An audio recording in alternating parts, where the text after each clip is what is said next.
प्रक्ष्यति, प्रक्ष्यतः, प्रक्ष्यन्ति, इस तरह से इसके रूप चलेंगे। तो आप जो प्रत्यय चलते हैं वो उसका क्रम वैसा ही रहेगा जो कि आपने शुरू में याद किए थे कि ती, ता, अंति, सी, था, थ, आमी, आवा, आमा, यही वाला क्रम सभी में चलेगा। आज हम सीखेंगे कि संस्कृत में धातु रूप कैसे याद करें। पूरा वीडियो देखिए, अंत तक देखें और सब्सक्राइब भी करें और लाइक करके शेयर जरूर करें। आज मैं आपके लिए लेकर आई हूँ वीडियो कि धातु रूप कैसे याद करें। धातु रूप के यहाँ पर अर्थ और साथ में उनका रूप भी बताया है कि लट लकार में रूप कैसे चलते हैं और लिट लकार में कैसे चलते हैं। लट लकार अर्थात वर्तमान काल और लिट लकार अर्थात भविष्य काल। तो कैसे चलेंगे पहला देखते हैं। ह्री का अर्थ होता है हरना और इसका लट लकार में रूप चलेगा हरति, हरता, हरंती, और लिट लकार में हरिष्यति। जितने भी लिट लकार के रूप होते हैं उसके अंत में श्यति लग जाता है। इस तरह से आप देख सकते हैं इसके रूप को। और दूसरा है कथ, कथ मैंने कहना, और लट लकार में इसके रूप चलेंगे कथयति और लिट लकार में कथयिष्यति। यहाँ पर य में छोटी की मात्रा लगकर कथयिष्यति बन गया। गय का मतलब होता है गाना और इसके रूप चलेंगे लट लकार में गायति, गायतः, गायंती, इस तरह से चलेंगे। और लिट लकार में और स्यति साथ में लग रहा है और स्यति जरूर लगता है, स्यति या फिर श्यति, ये वर्तमान काल में नहीं लगता।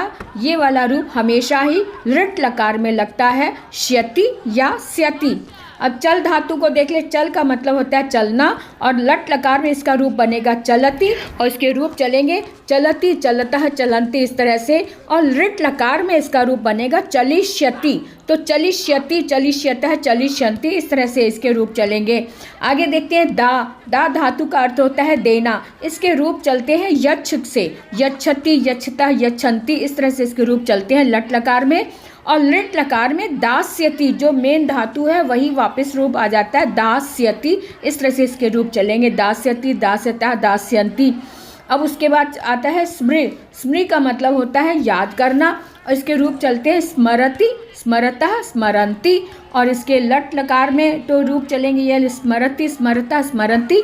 और लिट लकार स्मरिष्यति, स्मरिष्यतः, स्मरिष्यन्ति, ये है इसके लिट लकार के रूप। आगे देखते हैं त्रि। त्रि धातु का अर्थ होता है तैरना और इसके रूप चलेंगे लट लकार में तरति, तरतः, तरंती, इस तरह से। और लिट लकार में इसके रूप चलेंगे तरिष्यति, तरिष्यतः, तरिष्यन्ति, इस तरह से इसके रूप चलेंगे लिट लकार में। आगे देखते हैं पा धातु। पा का मतलब होता है पीना और इसके रूप चलते हैं पिबति, पिबतः, पिबंती, इस तरह से। और लिट लकार में इसके रूप चलेंगे पास्यति, पास्यतः, पास्यन्ति, इस तरह से चलेंगे। और अगला धातु है हमारे पास प्रच्छ। प्रच्छ का मतलब होता है पूछना और इसके रूप लट लकार में चलेंगे पृच्छति, पृच्छतः, पृच्छन्ति। और इसके लिट लकार में रूप चलेंगे प्रक्ष्यति, प्रक्ष्यतः, प्रक्ष्यन्ति, इस तरह से इसके रूप चलेंगे।